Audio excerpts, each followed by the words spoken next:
Ravi, seu microfone está fechado. You doing? Opa, vamos retomar agora a sequência dos últimos segundos que finalizaram a primeira parte da nossa aula, falando um pouquinho mais sobre Rabi Shimon Bar Yochai. Após a morte dos 24 mil alunos de Rabi Akiva, que na verdade não eram 24 mil alunos, eram 24 mil mestres, que havia uma verdadeira multidão por trás deles, de cada um deles, Rabi Akiva reconstruiu aquela geração com mais 5 sábios. Esses, sim, tiveram a incumbência, a responsabilidade de dar a devida continuidade para a Torá, para a nova geração. O principal deles era o Rabi Shimon Bar Yochai. Ele atingiu um grau altíssimo de conhecimento. Em primeiro lugar, Rabi Shimon Bar Yochai não é só famoso pelo Zohar.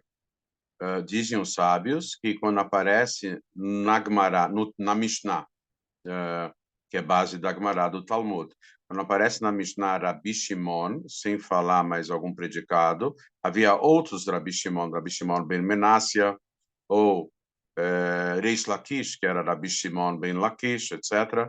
Quando aparece somente Rabi Shimon na Mishnah, a referência aqui é Rabi Shimon Bar Yochai. Então ele tem muitas participações, inúmeras participações na Mishnah ou no Talmud. Ele era conhecido da Torá revelada e depois ele ficou igualmente conhecido na Torá oculta, mas ele já era famoso na Torá revelada. Ele se tornou líder da geração, não somente pela mística do judaísmo, pelo Zohar, ele se tornou líder da geração porque ele era o maior rabino da geração, porque ele liderava um sem número de rabinos em relação à lei judaica, à Halachá, em relação a todo o conhecimento revelado da Torá. Vamos deixar bem claro aqui que a parte revelada da Torá não subsiste sem a parte oculta, porque é um conhecimento infinito de Deus, e a parte oculta da Torá não tem a devida importância sem ser embasada pela parte revelada da Torá. Ou seja, a base de tudo é a Torá, propriamente escrita, o Tanakh, a Bíblia judaica, que mais? Depois a Mishnah, depois a Gemara, depois a lei judaica, a Halachá, como ela é formalizada no decorrer do tempo, dos séculos, etc. E a mística vem complementar tudo isso. Mas sem a base, não se constrói absolutamente nada. Há necessidade da base, para uma base sólida, para que possa se erguer uma construção no conhecimento humano, na inspiração divina das pessoas, dos sábios, etc. Tudo isso precisa de uma fundação, de uma base bem firme, concreta, bem estável, para, a partir dela, serem revelados outros aspectos da Torá, muito mais profundos, etc. Uma vez Rabi Shimon Bar Yochai, ele estudou 13 anos com Rabi Akiva. Depois, quando Rabi Akiva foi perseguido, eles mudaram de cidade, mas Rabi Shimon Bar Yochai continuava com contato dele com Rabi Akiva. E depois Rabi Akiva foi perseguido e morto com outros 9 sábios, grandes sadiquim daquela geração. E depois houve uma guerra que a Babilônia se rebelou contra o Império Romano. E os judeus assumiram um lado só dessa batalha. Eles se posicionaram ao lado dos babilônios contra o Império Romano. Acontece que, na época do Rabi Shimon Bar Yochai, quando ele saiu da caverna, ele ainda conseguiu, junto com uma comitiva, conseguiu negociações viajando para Roma, para conseguir fazer com que os romanos pegassem leve com o povo de Israel e não os perseguisse muito, né? Que houvesse tolerância da parte da capital do império, das ordens que saíam da capital, do imperador, para com o povo de Israel, para a terra de Israel, etc. Mas depois que houve uma guerra, uma revolta da Babilônia contra o Império Romano, e os judeus nessa guerra se posicionaram a favor da Babilônia e contra os romanos. Quando os romanos dominaram, conquistaram novamente, como se fala, sufocaram a revolta, né? A insurreição dos babilônicos, a insubordinação foi sufocada, então foram renovadas as perseguições contra os judeus, e aí sim que ele foi perseguido, Rabi Shimon bar Yochai teve que se esconder e se tornou foragido, etc, etc.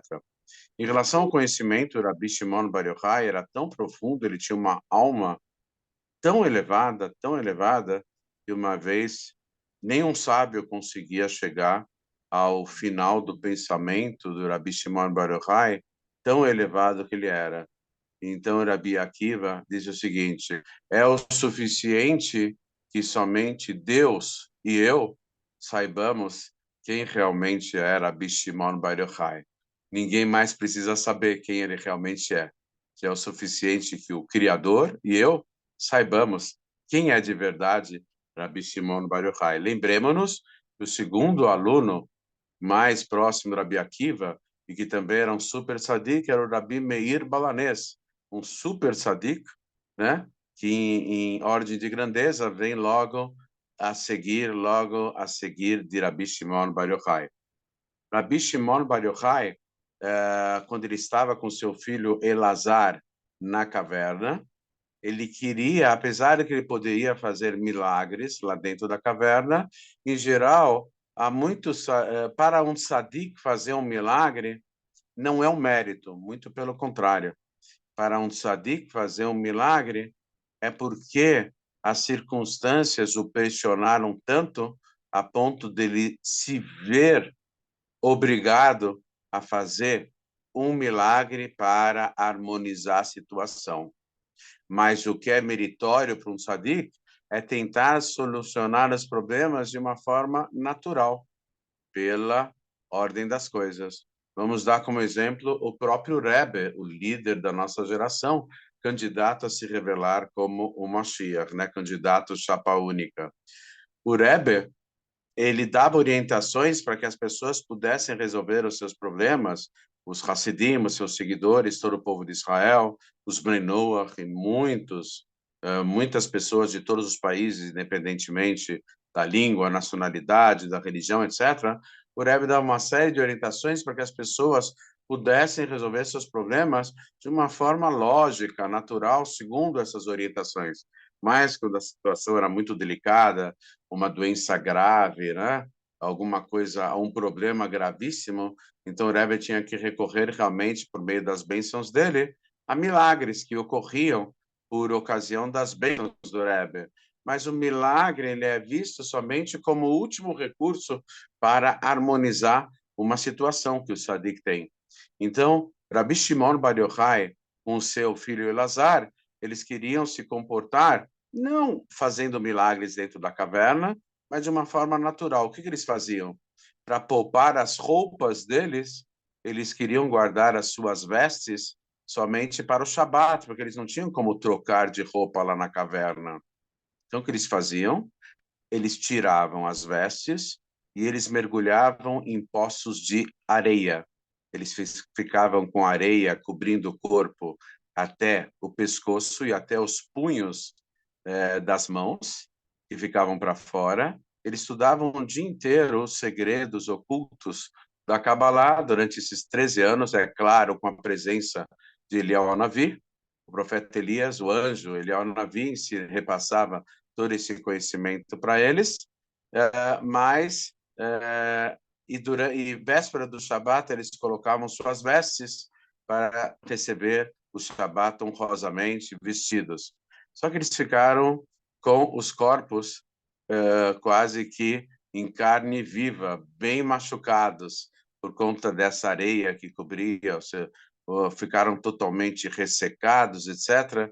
Então, quando saíram da caverna, depois de 13 anos, eles foram, Eliyahu Hanavi os orientou a irem para as termas da cidade de Tiberíades e Tvéria, chamados de Hamei Tvéria, as águas quentes de Tvéria. E lá eles conseguiram se curar totalmente, tomando banhos dessas águas sulfurosas de Tvéria, eles se curaram totalmente como uma forma de agradecimento.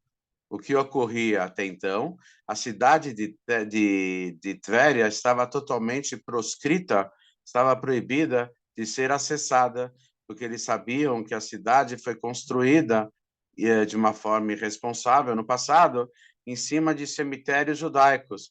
E como eles não sabiam aonde que era o cemitério, proibiram totalmente o acesso à cidade de Tvéria, como forma de reconhecimento e agradecimento pelas águas, as termas de Tvéria.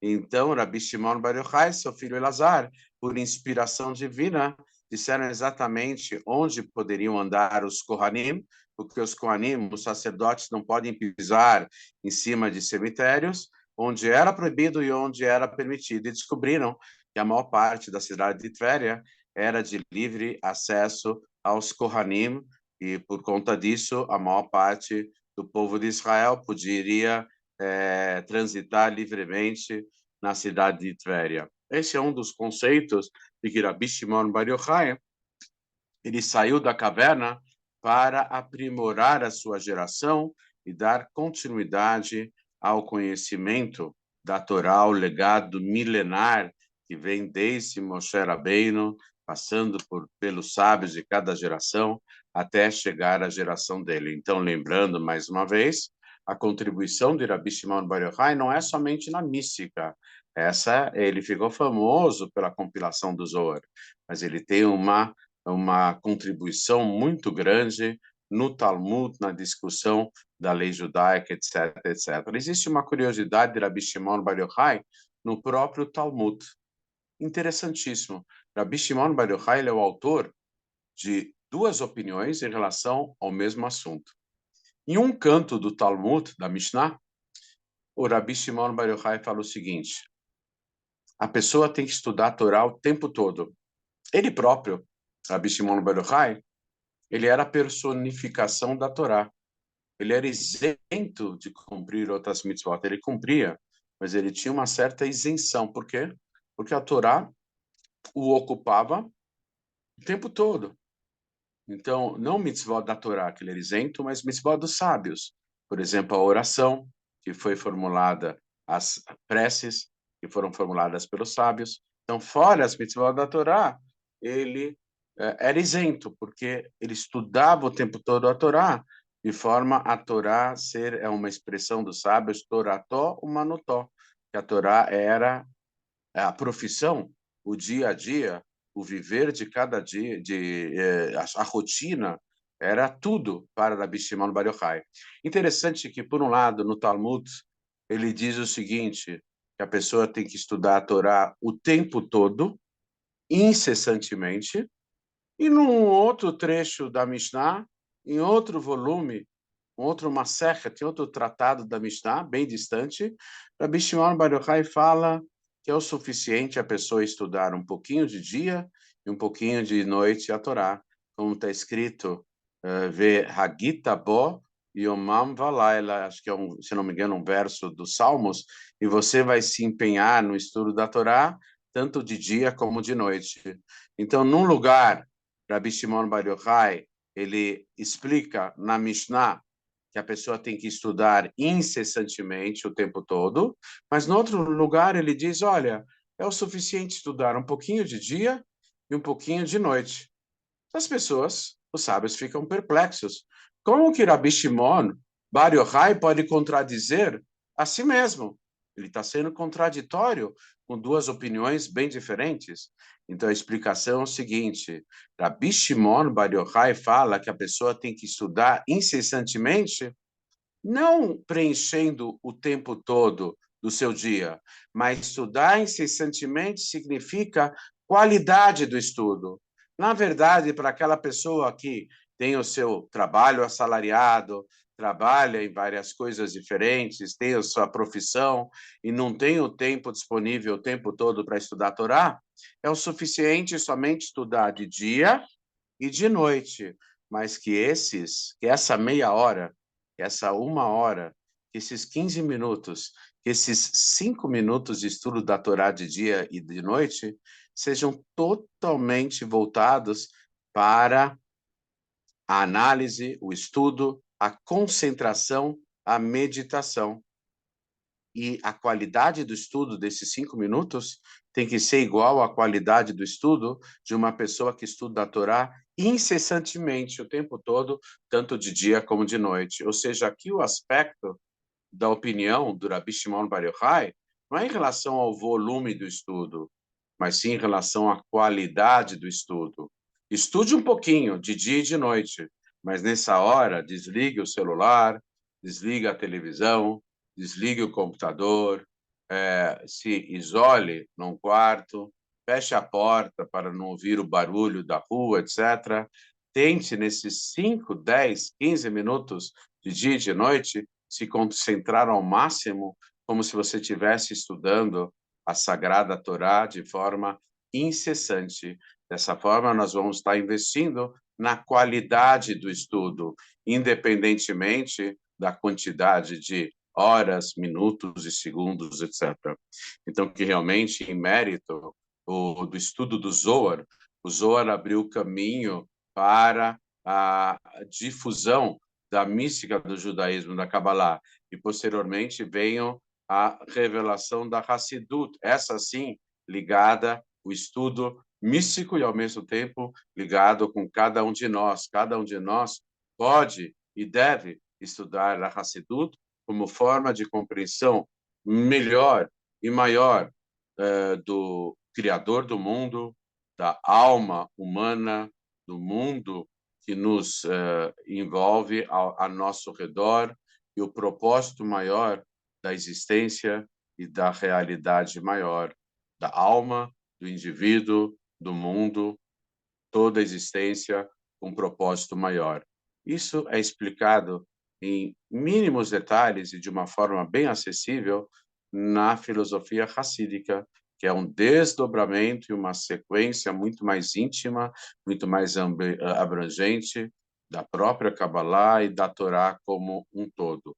Que, em mérito desse estudo, já nos preparemos para a Torá que será revelada do Mashiach. Em mérito desse estudo, nós vamos finalizar a elevação do mundo, nas palavras do Rebbe de Lubavitch. Nossa missão praticamente acabou, mas podemos nos preparar cada vez melhor para recebermos o Mashiach a qualquer momento e a qualquer momento mesmo, se Deus quiser. Amém. Vamos deixar os últimos minutos aqui que sobraram do nosso encontro para que vocês possam formular as suas perguntas e dúvidas e, na medida das possibilidades, procuraremos esclarecê-las. Por gentileza, alguém tem alguma pergunta? Por favor. Shalom, Ravi. Oi, tudo bem, Aqui é o Wellington? Wellington. Tudo Bem, jóia? Ravi, graças a Deus. Valeu, Ken. E você, como Baruch você tá, Atah. Ravi? Graças a Deus. Agora Beleza. melhor, falando com você. Oh, que bom, Ravi. Um grande mérito. Eu gostaria de saber, Ravi, tipo assim, se no Zohar há alguma referência da, tipo assim, a gente sabe que há bilhões de galáxias, muitos bilhões de planetas, e eu gostaria de saber o porquê esses planetas foram criados, sendo que não há vida neles. A gente sabe, até onde eu sei, não há nenhum indício de vida nesses planetas que tem fora da galáxia, e por que eles existem? Então, segundo a mística do judaísmo, mas a mística do judaísmo, ela se fundamenta, ela tem sua base, seu embasamento no próprio Talmud, etc. Existe uma ideia, no Talmud está escrito que uma planta não cresce a não ser que venha um anjo e dê um peteleco na planta e lhe diga, cresça. O anjo fala para a planta crescer e ela passa a crescer. Ou seja, de uma forma geral, toda e qualquer transformação que existe no mundo, ela tem uma irradiação dos mundos espirituais. Isso é um conceito. Outro conceito diz o seguinte, a mística também explica isso no Zohar, etc., que o zodíaco, que na verdade o firmamento, ele tem a sua, como eu diria, ele tem a sua interpretação do espaço cósmico na influência das pessoas e dos seres vivos do planeta Terra. Ou seja, significa o quê? Que o alinhamento Originalmente, astronomia e astrologia estavam ligados. Aí, com o pretenso desenvolvimento da civilização humana, separaram esses dois assuntos. Astronomia passou a ser conceitualmente uma ciência, e astronomia uma crendice desprovida de base científica. Muito bem, não é o que a Torá fala. Astronomia e astrologia estão muito ligadas. Existe a astrologia judaica. Não tem nada a ver com o horóscopo aqui do mundo ocidental, ou horóscopo chinês. É uma astrologia, um zodíaco próprio da Torá. Um exemplo disso, no horóscopo, cada um dos signos, eles não preenchem o mês inteiro. Eles começam na metade do mês e vai até a metade do outro mês. Os 12 signos do zodíaco, as 12 constelações, conforme consta no Talmud, elas preenchem perfeitamente cada mês do calendário judaico. Então, a fonte do horóscopo e do zodíaco é da Torá. Só que, infelizmente, ele foi bem distorcido. Então, a ideia é que o alinhamento dos astros e dos planetas influencia muita coisa da vida da pessoa, porque diz o Talmud, uma planta não cresce, numa outra frase, né, afirmativa, interpretação, uma planta não cresce a não ser que haja um alinhamento de estrelas e astros, e a partir desse alinhamento faça a planta crescer.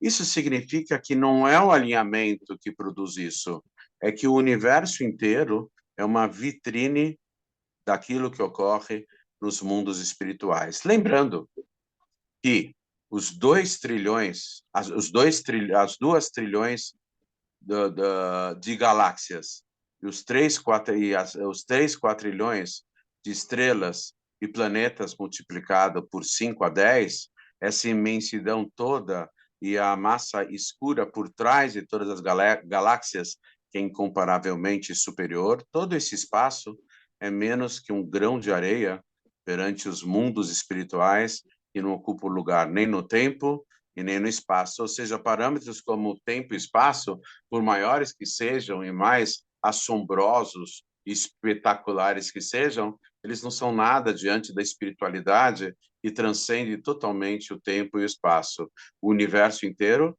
é menos que um grão de areia perante os infinitos mundos espirituais. Mas uma ideia que aparece no Zohar, refletindo também outras partes da Torá, é que o universo é a vitrine daquilo que ocorre nos mundos espirituais, ou seja, que o alinhamento dos astros, das estrelas, etc., influenciam pesadamente o destino das pessoas. É claro que a pessoa também tem o livre-arbítrio, o poder de escolha, mas muita coisa ocorre na vida da pessoa pelo alinhamento, principalmente dos planetas do sistema solar, que estão mais próximos da Terra, e, em segundo plano, todas as massas celestes, aí tem um número impressionante, né? De 2 trilhões de galáxias e 3 quatrilhões de estrelas, multiplicado por 5 ou 10, o número de planetas. Tudo isso tem uma função maior de servir de vitrine daquilo que ocorre nos mundos espirituais, é um elo, o espaço cósmico é uma espécie de elo entre os mundos espirituais que não ocupa lugar nem no tempo nem no espaço e a realidade do dia a dia de 8 bilhões de seres humanos que ocupam os 125 milhões de quilômetros quadrados do globo terrestre. Maravilha, Ravi, muito obrigado. Agora, pode haver vida inteligente no outro planeta, em outro planeta? Sim, pode, mas não que possua a veracidade maior que foi transmitida no cume do Monte Sinai. Pode existir vida inteligente no outro planeta? Claro. E os engraçadinhos fazem a mesma pergunta: será que existe vida inteligente no Corinthians? Também tem no time do Corinthians, do Flamengo e de todos os times de futebol, também tem vida inteligente, sim. Muito bem. Pessoal, mais alguma pergunta? Shimon, boa noite. Oi, com quem É o estou Youssef. tendo a honra de falar? Oi? Youssef. César. Yosef. Youssef, Ah, Yosef. como está o Tudo bem, senhor? Yosef? Tudo Baruch bem, Hashem, graças a agora Deus. melhor. Tudo bem, Amém. Baruch Hashem? O senhor poderia falar um pouco sobre a parte que o Rav Akiva fala do Shimon Bar Yochai? Só ele e Hashem conhecer ele? A estatura espiritual do Rabi Akiva ou é do mesmo nível de Rabi Shimon Bar Yochai, ou segundo alguns sábios, algumas interpretações, Rabi Akiva tinha uma alma até mais elevada do que o próprio Rabi Shimon Bar Yochai. Para termos uma ideia, Deus mostrou todas as gerações futuras para Moshe Rabbeinu antes de Moshe receber a Torá. Ele foi teletransportado, né, para a geração futura, para uma aula ao ar livre, dada pelo Rabi Akiva, no fundão da aula. E Rabi Akiva começou a se aprofundar muito. Rabi Akiva, ele inovava centenas de leis e de conceitos a partir dos risquinhos chamados de coroas, que são escritos em cima das pontas das letras no Sefer Torah. Rabi Akiva, um conhecimento incrível, ele começou a explicar tão profundamente que até o próprio Moshe Rabbeinu parou de entender. E no final da explicação, Rabi Akiva disse: isso que eu acabei de lhes transmitir foi transmitido por Deus a Moshe Rabbeinu no cume do Monte Sinai. Como é possível que Moshe não entendeu aquilo que ele próprio transmitiu? É que Moshe, ele transmitiu a Torá e entendeu até um certo nível, mas Rabi Akiva foi além. Então Moshe se voltou para Deus e falou: Akiva ben Yosef, ele deve receber a Torá em meu lugar. Hashem falou: eu tenho meus critérios pessoais infinitos, e eu quero que você receba a Torá e não Akiva ben Yosef. Mas potencialmente, quem deveria ter recebido a Torá no Monte Sinai, no lugar do Moshe Rabbeinu, é o maior rabino dos últimos 2000 anos. Lembrando que Maimônides, no quesito Alahá, lei judaica, é o maior rabino dos últimos 1000 anos.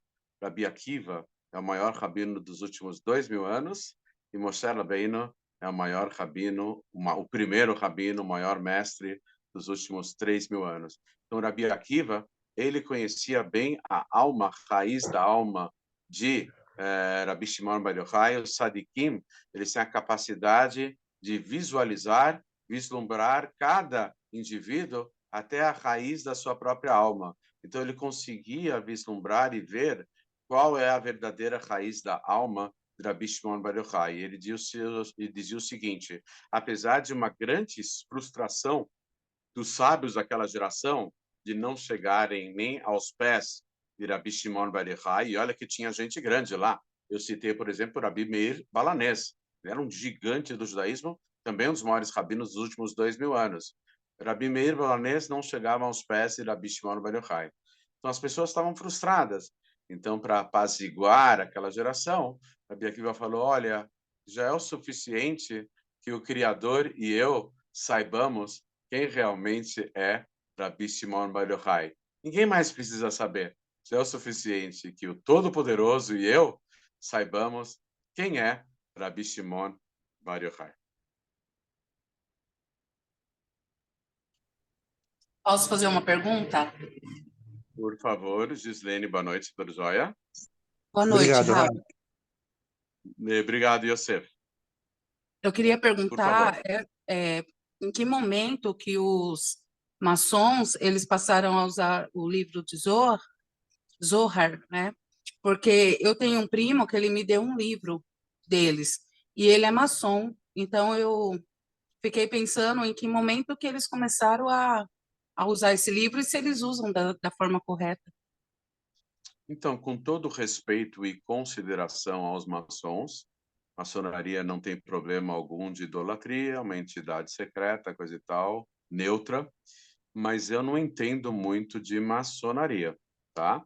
Eu sei que tudo, eu diria que é superficial. Quando os maçons, eles têm o costume de estudar todas as filosofias e todas as religiões, mas com uma certa superficialidade. Eles não têm acesso ao Zohar. Os povos do mundo, em geral, não têm acesso ao Zohar. Dizem que têm, mas na realidade não têm. E a maior parte do povo de Israel também não tem acesso ao Zohar. E não adianta só estudar o Zohar, não adianta só ter uma mente privilegiada. Um grande rabino pode ter memória fotográfica, saber o Talmud inteiro, milhares de páginas, letra por letra, saber ter um conhecimento vastíssimo de toda a Torá e não ter acesso ao Zohar. Então, na verdade, os povos do mundo, em geral, não têm acesso ao Zohar. A maior parte do povo de Israel, em geral, não tem acesso ao Zohar. A maior parte dos rabinos, em geral, não tem acesso ao Zohar. Quem tem acesso ao Zohar são os verdadeiros cabalistas, não aqueles que se apresentam como cabalistas. Os verdadeiros cabalistas são desconhecidos. De tão humildes que são, eles passam praticamente despercebidos. Em geral, são sadikim, são pessoas iluminadas, justos, que conseguiram, pela seu auto-refinamento, conseguiram alcançar um grau de inspiração a ponto de terem Ruach HaKodesh, inspiração divina. Esses são estudiosos do Zohar. Ou seja, aquilo que a maçonaria diz é falácia, porque eles não têm acesso ao Zohar. Aquilo que eles entendem como Zohar não é o Zohar. Talvez seja outra obra. O Zohar não tem tradução. O Zohar, estudado na sua forma mais profunda, ele não é traduzido nem mesmo para o hebraico. Ele continua na sua língua original, que é o aramaico. Então, é falácia. Aquilo que, com todo respeito e consideração, a maçonaria. Eles alegam uma coisa que não se afirma na realidade. Rav Entendi Shimon, perfeitamente, obrigada. Sim, Rav eu que Shimon, boa agradeço. noite. Oi, boa noite. Quem é? É o José Marmol. Ah, Yosef, sim. Fala, Yosef.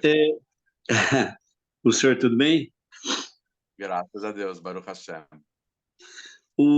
De acordo com isso que o senhor acabou de falar sobre o Zohar, dos que têm acesso, então o que dizer, por exemplo, do livro Zohar, que tem na Sefer para venda, na nossa própria sinagoga sede, também tem o livro do Zohar para vender. E qualquer um pode comprar. Então, esse livro de Zohar, ele é totalmente pseudo. Eu já falei que uma vez eu folhei ele, começou a falar sobre Dom Quixote de La Mancha, pelo amor de Deus. Miguel de Cervantes. Não, ele é uma salada de frutas lá que não tem nada a ver com Zohar. Isso daqui, sabe como chama isso aqui? Falsidade ideológica. Não tem nada a ver. Aquele livro do Zohar é pseudo. Não tem nada de Zohar naquele livro. Aquele livro lá Entendi. é uma enganação total. Eu estou falando com conhecimento de causa, porque eu folhei esse livro. Primeiro eu folhei. Segunda coisa que eu fiz foi despedaçá-lo e jogar fora, no lixo. Não tem santidade nenhuma esse livro. Nenhuma, Então, zero. Não é o Zohar. então, É enganação. Está escrito Zohar na capa, tem uma menorá, né? De braços isso. arredondados assim. Eu li e depois despedacei. Então E eu joguei tenho fora. mais um livro. Ele Então eu serve tenho para mais um. reciclagem ou para combustível. Por exemplo, um livro como esse serve no dia de Lag BaOmer para aumentar a fogueira de Lag BaOmer. Que pena Não que já tem passou Lag santidade BaOmer. nenhuma, não é o Zohar, não tem santidade nenhuma. E como eu falei, eu li algumas frases lá que fala da literatura universal, fala de conceitos totalmente estranhos ao judaísmo.